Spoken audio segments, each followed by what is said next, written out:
প্রিয় প্রিয় শিক্ষার্থীবৃন্দ, আসসালামু আলাইকুম।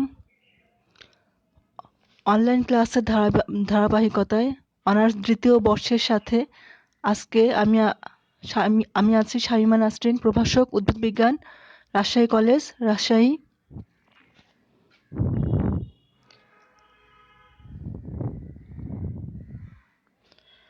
আজকে আমি সরাসরি চলে যাচ্ছি, টপিক ফ্যামিলি পড়াচ্ছে, অ্যারিকেসি ফ্যামিলি। যদিও এই টপিকগুলো সব তোমাদের কিন্তু রিপিট হচ্ছে। আমি যদিও জানতে চেয়েছিলাম তোমাদের কাছে কোনো চ্যাপ্টারের সমস্যা আছে কিনা, তোমরা কেউ তেমন কোনো কমেন্ট করোনি। তাহলে এবারে আসি অ্যারিকেসি ফ্যামিলির সাধারণ বৈশিষ্ট্য। অ্যারিকেসির যে গোত্রটা, এটা বিজ্ঞানী কার্ল হেনরিচ স্কার্লজেনস্টেইন সর্বপ্রথম 1871 সালে নামকরণটা করেন। এই গোত্রের প্রতীক হচ্ছে অ্যারিকা, যেটা লিনিয়াস তার স্পিসিস প্ল্যান্টারাম বইতে প্রতিষ্ঠা করেন।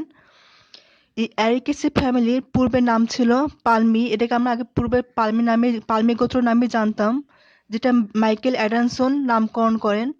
তো পরবর্তীকালে বিজ্ঞানী এল ডি যিশু তার জেনেরা প্ল্যান্টারাম বইতে প্রকাশ করলেও তার পরবর্তীতে বিজ্ঞানী পালমি শব্দটি ব্যবহার করতে থাকেন। কিন্তু আইসিবিএন এর রীতি অনুসারে, যেহেতু ফ্যামিলির নামের শেষে এসি শব্দটা থাকবে, অর্থাৎ ACEAE, কিন্তু পালমি নামকরণে সেটা না থাকার কারণে পরবর্তীতে আইসিবিএন এর নীতি অনুসারে এই ফ্যামিলিটার নামকরণ করা হয় অ্যারিকেসি। এরপর আসি, এই যে এই অ্যারিকেসি গোত্রটা, এই গোত্রটা মোটামুটি লিলিওপসিডের মধ্যে অ্যারিকেসিটা বেশ বড় একটা গোত্র, মোটামুটি 217টা গণ এবং 2780টা প্রজাতি নিয়ে এই গোত্রটা গঠিত। এই গোত্রের উদ্ভিদগুলো মোটামুটি সব জায়গায় ছড়িয়ে ছিটিয়ে আছে। অল্প কিছু প্রজাতি শীতপ্রধান অঞ্চলে জন্মায়। এখন তো আমরা সরাসরি চলে আসছি অ্যারিকেসি গোত্রের সাধারণ বৈশিষ্ট্য। অ্যারিকেসি গোত্র বা পালমি গোত্র বলতে তোমরা জানো যে নারকেল, সুপারি এই টাইপের যে উদ্ভিদগুলো তা এর মধ্যে পড়ে। এখানে তোমরা দেখতে পাচ্ছ নারকেল উদ্ভিদ বা এটা হচ্ছে কোকোস নসিফেরার উপর গুরুত্ব দিয়ে এটা পড়ানো হচ্ছে। তাহলে এই উদ্ভিদটা কিরকম? এরা মূলত বৃক্ষ টাইপের উদ্ভিদ, যদিও এর মধ্যে কিছু গুল্ম আছে, এমনকি লতানো উদ্ভিদও আছে। তবে যেহেতু আমরা পড়ছি কোকোনাট প্লান্ট, তো এটাকে আমরা বৃক্ষের মধ্যে ফেলবো, কারণ এটা কাণ্ডটা কাষ্ঠল প্রকৃতির। এরপর মূল হচ্ছে সাধারণত এদের গোড়ায় ব্যাপক গুচ্ছ মূল তৈরি হয়। আর যেহেতু একবীজপত্রী উদ্ভিদ, আমরা জানি নারকেল, সুপারি, তাল এরা হচ্ছে সব একবীজপত্রী উদ্ভিদ, এবং একবীজপত্রী উদ্ভিদ মানেই তাদের ক্ষেত্রে গুচ্ছমূল তৈরি হয়। এরপর আসি কাণ্ড।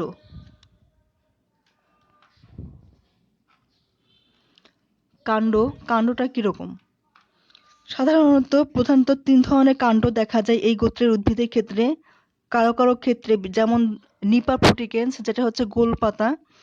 এই গোল পাতার ক্ষেত্রে যে কাণ্ডটা, সেটা হচ্ছে রাইজোম জাতীয়, যেটা মাটির নিচে থাকে এবং সেখান থেকে পাতাটা মাটির উপরে খাড়াভাবে উঠে আসে। এটা হচ্ছে শুধুমাত্র গোল পাতার ক্ষেত্রে। আরো এক ধরনের কাণ্ড আছে, সেটা হচ্ছে নলাকার বিরুৎ কাণ্ড। এদের লম্বা পর্ব মধ্য প্রতি পর্ব থেকে সৃষ্ট পাতার শীত কাণ্ডকে বেষ্টন করে রাখে। আর আরেকটা কাণ্ড হচ্ছে খাড়া বৃক্ষজাতীয় কাণ্ড, যার মাথায় মুকুট তৈরি হয়, যেটা আমরা দেখতে পাচ্ছি নারকেলের ক্ষেত্রে, যে খাড়া কাণ্ড এবং এর কাণ্ডের মাথায় মুকুট সৃষ্টি হচ্ছে।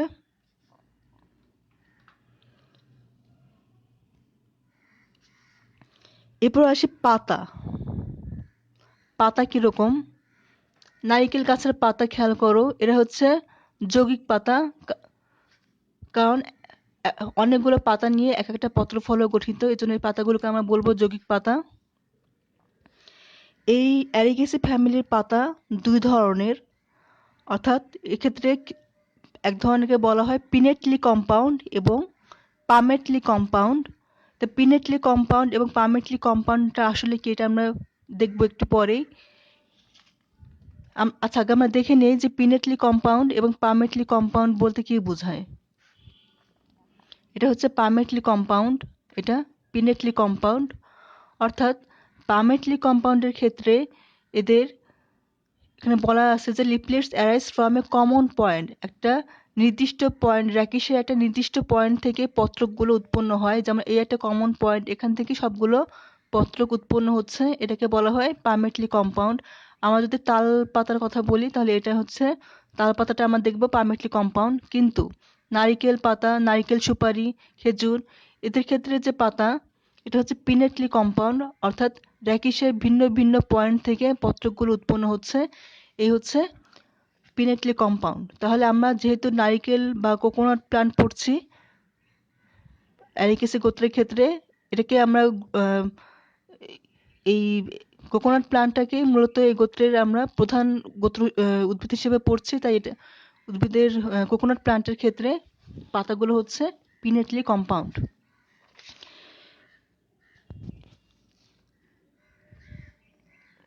আর এই পাতাগুলো যৌগিক, কিন্তু তালের যদি আমরা এই গোত্রের আরেকটা উদ্ভিদ তালের কথা বলি যে ব্রুয়াসাস ফ্লাভিলিফার বা তাল গাছ, তালের পাতাটা কিন্তু আবার সরল।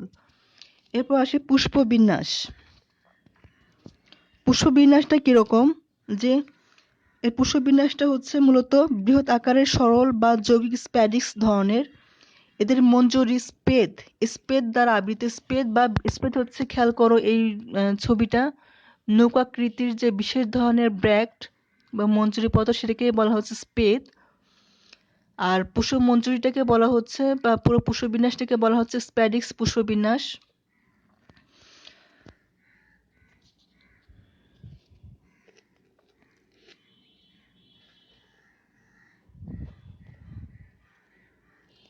এখন আসি স্প্যাডিক্স পুষ্পবিন্যাসটা কি। যেটা আমরা বললাম যে নারকেল উদ্ভিদটা বা অ্যারিকেসি গোত্রের উদ্ভিদটা স্প্যাডিক্স পুষ্পবিন্যাস, এবং এটা হচ্ছে যৌগিক স্প্যাডিক্স। স্প্যাডিক্স পুষ্পবিন্যাস হলো যে যেই পুষ্পমঞ্জরিগুলো বা মঞ্জুদণ্ডের উপরে বিশেষ ধরনের ব্র্যাক্ট বা স্পেদ দ্বারা আবৃত, এ ধরনের পুষ্পবিন্যাসকে স্প্যাডিক্স পুষ্পবিন্যাস বলা হয়। স্প্যাডিক্স পুষ্পবিন্যাস আবার দুই রকমের হয়, সরল এবং যৌগিক। সরল স্প্যাডিক্সের মধ্যে আছে কচুর ফুল, আর যৌগিকের মধ্যে পড়ে নারিকেল সুপারি।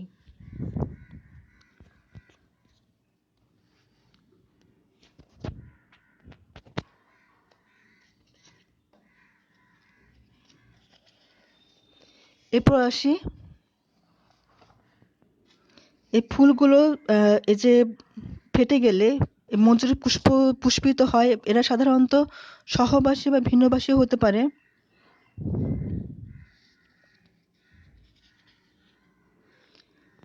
এরপর আসি ফুল বা পুষ্প কিরকম। সাধারণত অবৃন্তক এবং একলিঙ্গ, সহবাসী, কখনো কখনো উভয়লিঙ্গও হয়। এর পুষ্পপুট। এরপর আসি পুষ্পপুট। পুষ্পপুট কখন বলা হয়, যখন কোনো পুষ্পের ক্ষেত্রে বৃতি এবং দলকে আলাদা করা যায় না, এ ধরনের ক্ষেত্রে বলা হয় পুষ্পপুট। তো অ্যারিকেসি ফ্যামিলির ক্ষেত্রে পুষ্পপুটের একককে বলা হয় টেপাল। এগুলো তোমরা সবই জানো।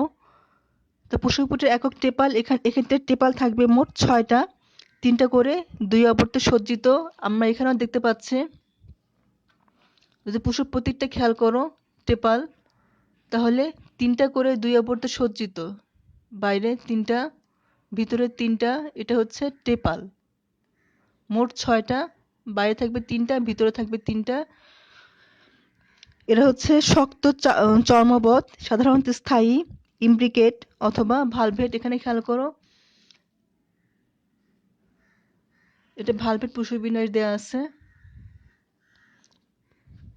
ফিমেলের ক্ষেত্রে খেয়াল করো, এটা কিন্তু ইমব্রিকেট, টেপালটা দেওয়া আছে ইমব্রিকেট। এরপর আসি পুংস্তবক। কেবলমাত্র পুং পুষ্পে এটা পাওয়া যায়। পুংকেশর হচ্ছে 6টা, পুংকেশর 6টা, 3টা করে 2 আবর্তে সজ্জিত।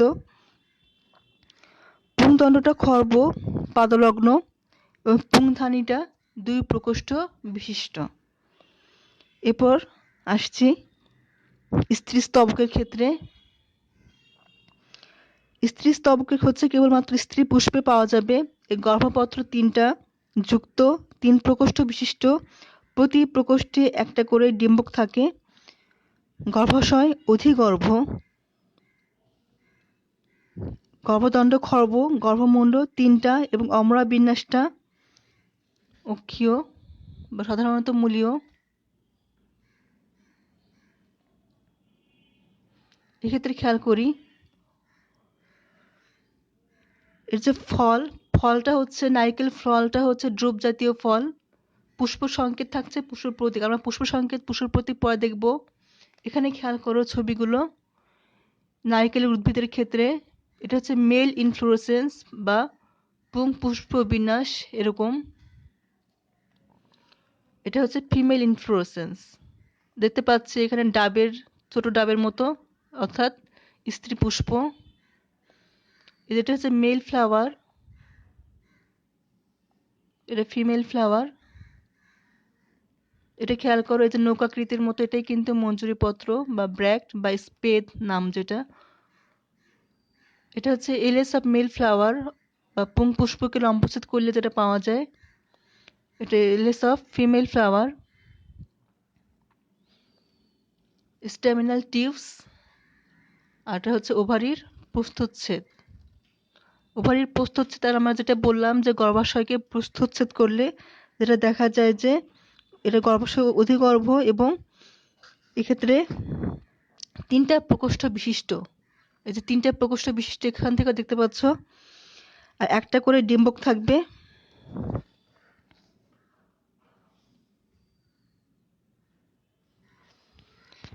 এখানে ছবিটা আবার খেয়াল করি।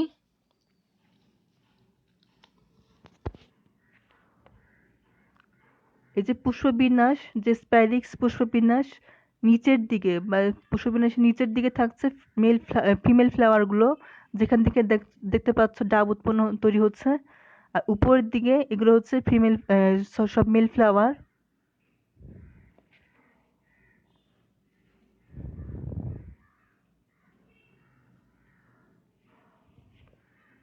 এখানে আরো একটা ছবি দেওয়া আছে পুরো বিষয়টা ক্লিয়ার হওয়ার জন্য। এখানে একটা ছবি দেখতে পাচ্ছ যেটা হচ্ছে বিভিন্ন এই এই কোকোনাট ফ্লাওয়ারের বিভিন্ন অংশ, অংশগুলোকে এখানে ক্লিয়ার করে দেওয়া আছে। এটা হচ্ছে পেডাঙ্কল, রাইকিলা বা মঞ্জুরি দণ্ড। এই যে ফিমেল ফ্লাওয়ার অর্থাৎ ডাব যেটা যেখান থেকে উৎপন্ন হচ্ছে সেটা হচ্ছে ফিমেল ফ্লাওয়ার। এটা পুরোটা ফ্লাওয়ার। আর এই মেল ফ্লাওয়ার। এখানে খেয়াল করো ধানের শীষের মতো অনেকটা মেল ফ্লাওয়ার। আর এই যে নৌকার মতো গঠন বা এখানে দেখো এই যে খোল যেটা নৌকার মতো অনেকটা, সেটাকে বলা হচ্ছে স্পেদ।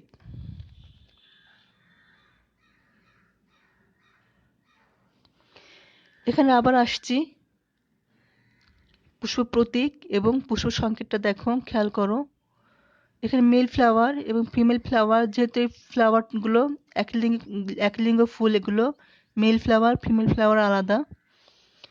তো মেল ফ্লাওয়ারের ক্ষেত্রে খেয়াল করো, প্রথমে এখানে আমরা সব থেকে বাইরে যেটা আছে টেপাল, বাইরের 3টা ভিতরের 3টা টেপাল। ফিমেল ফ্লাওয়ারের ক্ষেত্রে একই কথা, বাইরের 3টা ভিতরের 3টা, অর্থাৎ মোট 6টা টেপাল। পুংকেশর আছে 6টা, 3টা করে 2 আবর্তে সজ্জিত। এটা মেল ফ্লাওয়ারের ক্ষেত্রে তাই। গাইনোসিয়াম বা গর্ভাশয়টা অনুপস্থিত। আমরা তো পুরো ফর্মুলাটাও খেয়াল করি। আমরা প্রথমে বলেছি যে এটা হচ্ছে মঞ্জুরি পত্রযুক্ত, অর্থাৎ ব্র্যাক্ট থাকবে। তারপর এটা বহুপতিসম ফুল, একলিঙ্গ বা এটা পুরুষ ফ্লাওয়ার। পুষ্পপুট 3টা, মানে মোট 6টা, 3টা করে 2 আবর্তে সজ্জিত। অ্যান্ড্রোসিয়াম বা পুংকেশর 6টা, 3টা করে 2 আবর্তে সজ্জিত এবং মুক্ত। গানোসিয়াম অনুপস্থিত। ফিমেল ফ্লাওয়ারের ক্ষেত্রে খেয়াল করো, ব্র্যাক্ট যুক্ত, বহুপতিসম, এটা ফিমেল ফ্লাওয়ারের চিহ্ন। পুষ্পপুট একই রকমের, 3টে করে 2 আবর্তে সজ্জিত, মোট 6টা। অ্যান্ড্রোসিয়াম এখানে অনুপস্থিত। গানোসিয়াম অধিগর্ভ 3টা যুক্ত, অর্থাৎ 3 প্রকোষ্ঠ বিশিষ্ট যুক্ত। এই হলো কোকোস নসিফেরা বা নারিকেল গোত্র বা নারিকেল গোত্রের উপর বিশেষ গুরুত্ব দিয়ে যেটাকে আমরা পড়লাম, বা অ্যারিকেসি ফ্যামিলির ক্ষেত্রে মেল ফ্লাওয়ার এবং ফিমেল ফ্লাওয়ারের পুষ্প প্রতীক এবং পুষ্প সংকেত। এখানে খেয়াল করি, আমরা বলেছিলাম কিছুক্ষণ আগে যে এই গোত্রের ফলগুলো সাধারণত ড্রুপ জাতীয় ফল, বিশেষ করে নারিকেলটা খেয়াল করো, ড্রুপ জাতীয় ফল। এখন ড্রুপ জাতীয় ফলটা আসলে কি? ড্রুপ জাতীয় ফল হচ্ছে এই ফলগুলো একটা মাত্র বীজযুক্ত। খেয়াল করো, এটা একটা মাত্র বীজযুক্ত এবং ফলের 3টে ত্বক থাকবে, বহিত্বক, মধ্যত্বক এবং অন্তত্বক, অর্থাৎ এপিকার্প, মেসোকার্প এবং এন্ডোকার্প। এই এন্ডোকার্পটা হচ্ছে মাংস, এই কাষ্ঠল প্রকৃতির। এন্ডোকার্পটা কাষ্ঠল, এটা হচ্ছে ডুব জাতীয় ফলের বৈশিষ্ট্য। আর ভিতর দেখতে পাচ্ছ এমব্রায়ো।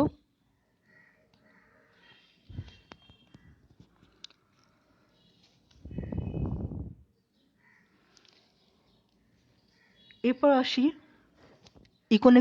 ইকোনমিক ইম্পর্টেন্স, অর্থাৎ এই গোত্রের যে গুরুত্বপূর্ণ উদ্ভিদগুলো আছে তার ইকোনমিক ইম্পর্টেন্সগুলো কি। প্রথমে আসি অ্যারিকা ক্যাটিচু। অ্যারিকা ক্যাটিচুর গুরুত্বটা কি? অর্থাৎ অ্যারিকা ক্যাটিচু মানে হচ্ছে সুপারি। সুপারি পানের মশলা হিসেবে সবাই খায় সাধারণত।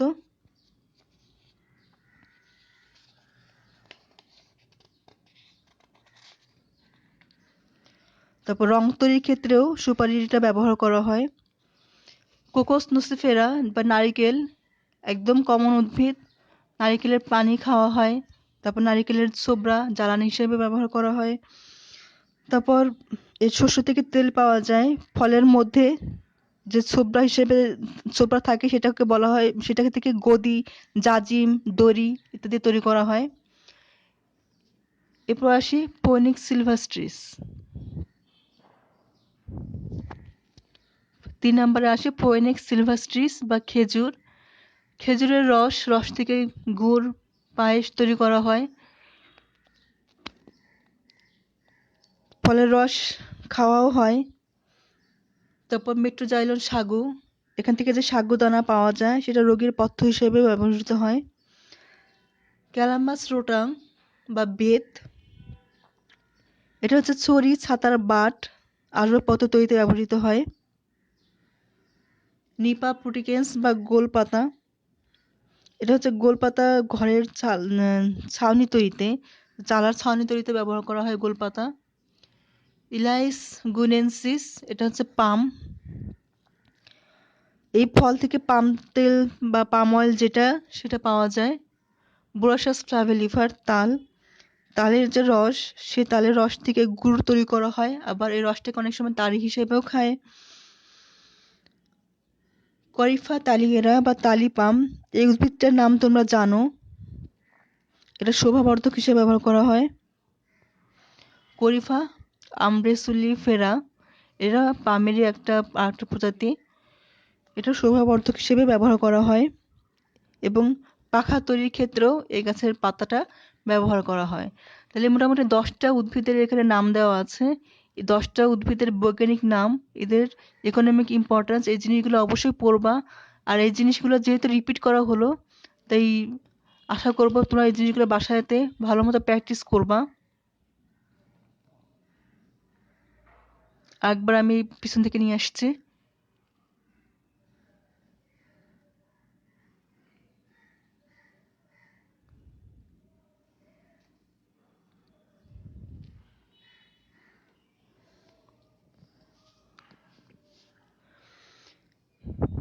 এই গেল অ্যারিকেসি ফ্যামিলির ক্ষেত্রে। এবার আরো একটা গোত্র আমি তোমাদের শুরু করব, সেটা হচ্ছে পুয়াসি গোত্র।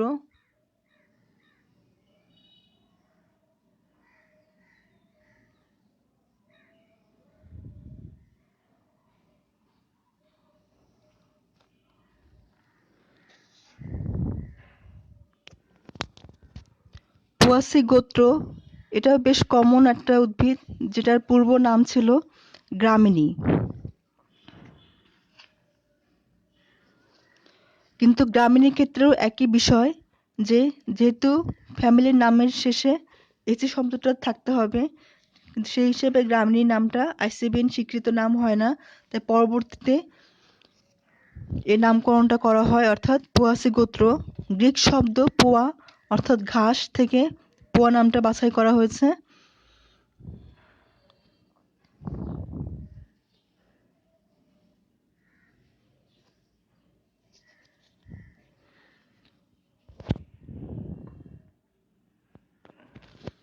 পোয়াসি গোত্রের সাধারণ বৈশিষ্ট্য।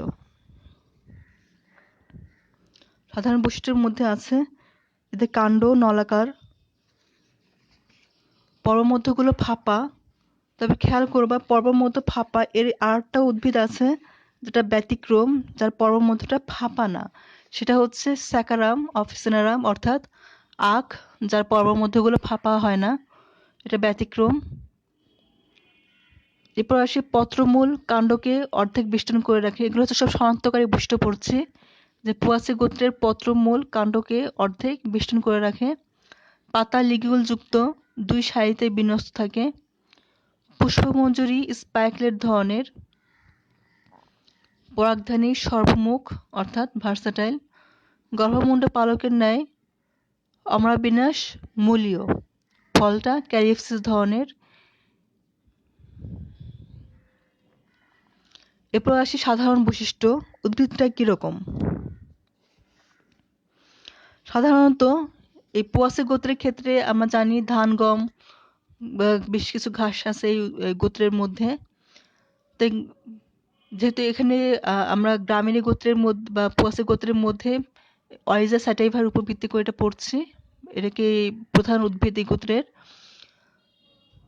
তা স্বরূপ যদি বলি এটা বৃক্ষ গুল্ম না বিরুৎ, তাহলে ধান অবশ্যই বিরুৎ, কারণ এটা নরম কাণ্ড বিশিষ্ট।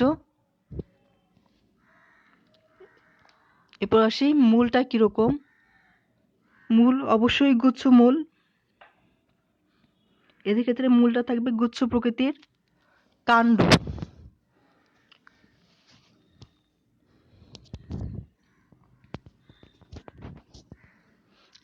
কিছুক্ষণ আগে যেটা বললাম যে কাণ্ডের পর্বমধ্যগুলো সাধারণত ফাঁপা হয়, কদাচিৎ নিরেট, যেটা আমরা বলেছি স্যাকারাম অফিসিনারাম বা আখের ক্ষেত্রে পর্বমধ্যটা নিরেট হয়। কাণ্ডের গোড়া থেকে গুচ্ছ মূল এবং পর্ব থেকে কখনো কখনো অস্থানিক মূল বের হয়। এরপর আসি পাতা। পাতা সাধারণত সরল। খেয়াল করো সরল পাতা কাকে বলি, যদি একটা পত্র ফলক একটা পাতা গঠন করে তখন সেটাকে বলা হয় সরল পাতা। ধানের ক্ষেত্রে পাতাগুলো হচ্ছে সরল, আর বিন্যাসটা হচ্ছে এগুলো হচ্ছে অল্টারনেট, অর্থাৎ একটা পর্ব থেকে যদি একটা পাতা উৎপন্ন হয় তখন সেটাকে আমরা বলবো অল্টারনেট লিফ, আর একটা পাতা থেকে যদি একটা নোট বা পর্ব থেকে যদি 2টা পাতা উৎপন্ন হয় তখন সেটাকে আমরা বলি অপোজিট লিফ। কিন্তু এক্ষেত্রে খেয়াল করো এটা হচ্ছে অল্টারনেট লিফ।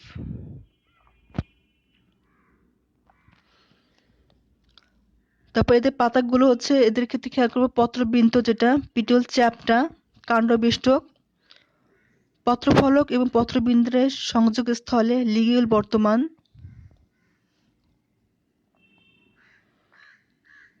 পাতাগুলো অনেকটা সরু, আর যেহেতু সরল পাতা এবং একবীজপত্রী উদ্ভিদ, এদের শিরাবিন্যাস অবশ্যই জালিকাকার। এরপর আসি পুষ্পবিন্যাসটা কিরকম। পুষ্পবিন্যাস স্পাইকলেট ধরনের পুষ্পবিন্যাস। আর স্পাইকলেট পুষ্পবিন্যাসটা কি এটা আমি একটু পরে আসছি।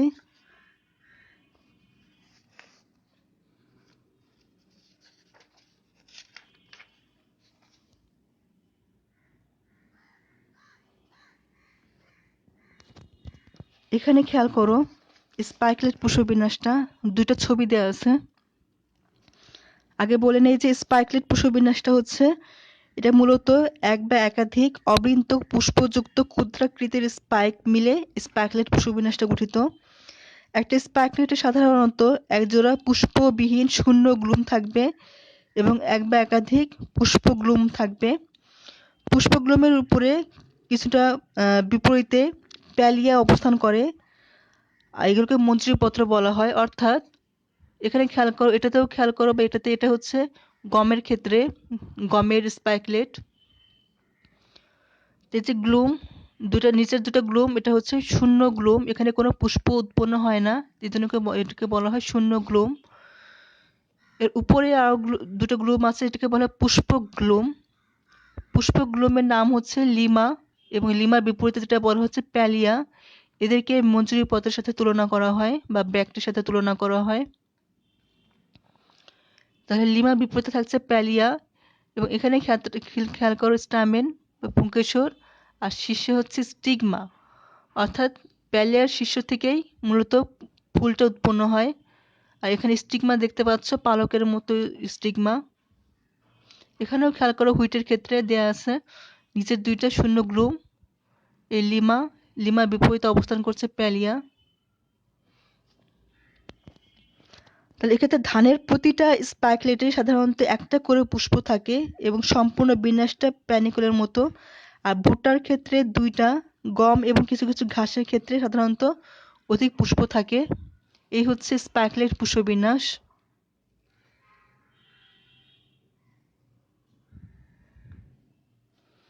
এক্ষেত্রেও খেয়াল করো এই যে পুষ্পবিন্যাস, এটা হচ্ছে স্পাইকলেট পুষ্পবিন্যাস।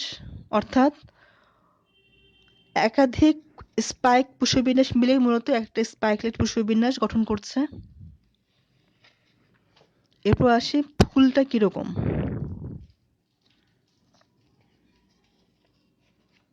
পোয়াসি গোত্রের ফুল বা পুষ্পিকা যেটাকে বলা হচ্ছে সাধারণত ক্ষুদ্র, অস্পষ্ট, উভলিঙ্গ, তবে কিছু কিছু ক্ষেত্রে একলিঙ্গ হয়, যেটা হয় ভুট্টার ক্ষেত্রে। আর যেটা বললাম প্রতিটা পুষ্পের নৌকার ন্যায় দুইটা ব্যাক থাকে, একটা লিমা অপরটা প্যালিয়া নামে পরিচিত। লিমাকে পুষ্পগ্লুম বলা হয়। প্যালিয়া অনেকটা ব্যাকটিওলের ন্যায় পাতলা, আংশিকভাবে লিমা দ্বারা আবৃত। লিমা, প্যালিয়া, পুষ্পপুট বা লডিকুল, পুংস্তবক এবং স্ত্রীস্তবক, এটা নিয়ে একটা ফুল গঠিত হয় বা পুষ্প গঠিত হয়। এরপর আসি পুষ্পপুট।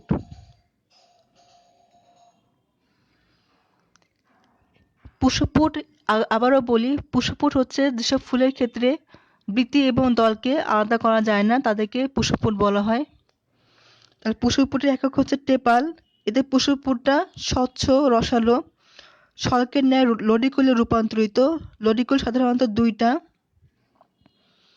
অর্থাৎ এই গোত্রের যে পুষ্পপুট, সে পুষ্পপুটের দুটো বিশেষ নাম আছে, অর্থাৎ লডিকিউল।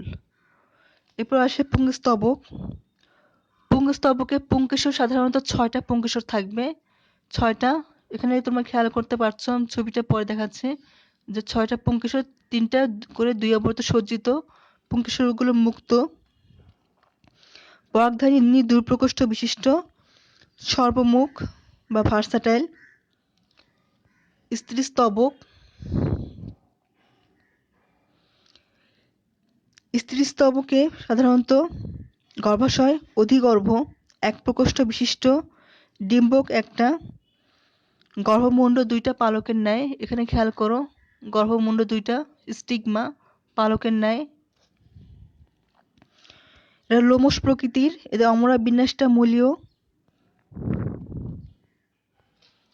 আমরা পুরো ছবিটা একবার করে খেয়াল করি। পুরো এটা হচ্ছে ফ্লাওয়ারিং প্লান্ট, এটা স্ট্যামেন বা পুংকেশর, ফিলামেন্ট এবং অ্যান্থার, দুইটা জিনিস নিয়ে স্ট্যামেনটা গঠিত হয়। এখানে সিঙ্গেল যে স্পাইকলেট পুরো পুষ্পবিন্যাসটার, সেটা ছবি দেওয়া আছে। এটা ফুল, অর্থাৎ নিচে দুটো দেখে খেয়াল করো, দেখতে পাচ্ছ কিনা বুঝতে পারছি না আমি। লডিকিউল অর্থাৎ পুষ্পপুট, এটা হচ্ছে ওভারি। তারপর পুংকেশর দেখতে পাচ্ছ। এরপর স্টিগমা, পালকের ন্যায় স্টিগমা। এখানেও পুরো বিষয়টা দেয়া আছে, অর্থাৎ গ্লুম, শূন্য গ্লুম, লিমা, লিমা বিপরীতে প্যালিয়া, এই দুটো হচ্ছে লডিকিউল বা পুষ্পপুট। এই হচ্ছে পুংকেশর বা অ্যান্ড্রোসিয়াম, মোট 6টা, 3টা 2 অবরত সজ্জিত। তারপর আসে গাইনেসিয়াম, এই হচ্ছে ওভারি, এই স্টিগমা পালকের ন্যায়।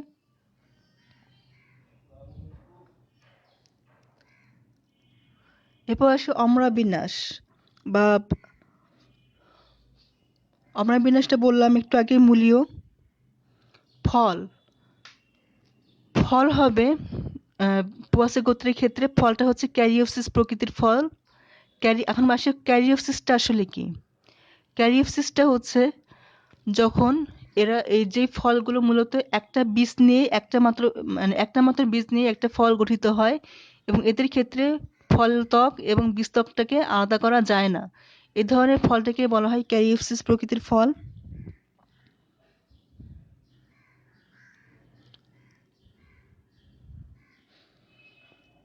এরপর এরপর আসি, আচ্ছা পুষ্প প্রতীকটা একবার দেখে নিই। এই হচ্ছে পুষ্প প্রতীক বা ফ্লোরাল ডায়াগ্রাম। যেখানে মঞ্জুরি পত্র দেওয়া আছে, যদি মঞ্জুরি পত্র থাকে। তারপর হচ্ছে এটা হচ্ছে টেপাল। তারপর পুংকেশর 6টা, এখানে মাঝখানে ওভারি। এরপর আসি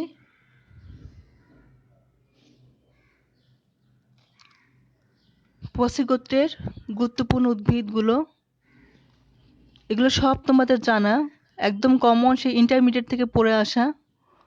তাহলে ধানের বৈজ্ঞানিক নাম অরিজা স্যাটাইভা, ধান, গম ট্রিটিকা ম্যাস্টিভাম, ভুট্টা জিয়ামাইস, দুর্বাঘাস সাইনোডন ড্যাকটাইলন। এরপর আসি বাঁশ বা ব্যাম্বুসা পুডিকা বা বাঁশেরও অনেকগুলো প্রজাতি আছে। তোমাদের কাজ হচ্ছে এই প্রত্যেকটা ফ্যামিলির অন্তত পক্ষে 10টা করে বৈজ্ঞানিক নাম তো জানতেই হবে। 10টা করে বৈজ্ঞানিক নাম অবশ্যই জানবে এবং তাদের ইম্পর্টেন্স বা ইকোনমিক ইম্পর্টেন্স যেটা সেটা পড়বে। আর বাসায় বসে প্রত্যেকটা ফ্যামিলির এই যে পুষ্প প্রতীক এবং পুষ্প সংকেতগুলো তোমরা এই জিনিসগুলো অবশ্যই প্র্যাকটিস করবে।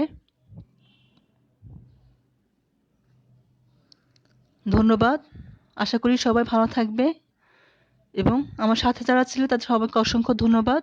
বাসায় বসে অবশ্যই বিষয়গুলো, যেহেতু তোমাদের এগুলো রিপিট হচ্ছে, অবশ্যই জিনিসগুলো তোমরা আর ভালো মতো করে পড়বে। ধন্যবাদ।